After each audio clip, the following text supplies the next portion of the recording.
Participação feita em militar foi em 15% sanolo, também problema mentalidade fraco, atuhili vida militar. Secretário-Maior-General Valentil Força Defesa Timor-Leste, Tenente-General Domingos Raul falou ratelaek, o assunto né e a unidade de apoio serviço metinário dele, quarta-feira, Horsei. O apoio Síria para depois desenvolver a carreira profissional. Porque mentalidade feito a cara com ela dei, negale. O amane e até a cara feito, negale. Né, e tem experiência, negale. Né, agora 20 anos da força e da cidade que é oficial.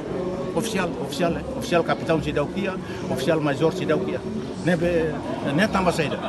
Tamba mentalidade ida be akar ko lamane lalai se akar ke tang uma né ida ne di akar kalima ro uma né salon be nasa maroma kalima ro mia uma né ida ne talusa Também Tenente-General falou ratalaik continua esforço de mentaliza militar feito Sira, onde aumenta Sira na carreira oficiais superiores. E a Fatin Hanesang, encarregado negócio embaixada Estados Unidos América e Timor-Leste Tom Daley, sente importante teve se envolve feito no mane e a vida militar ele precisa a 100% participação feito. Yes, I think it's very important to include women and men in the military.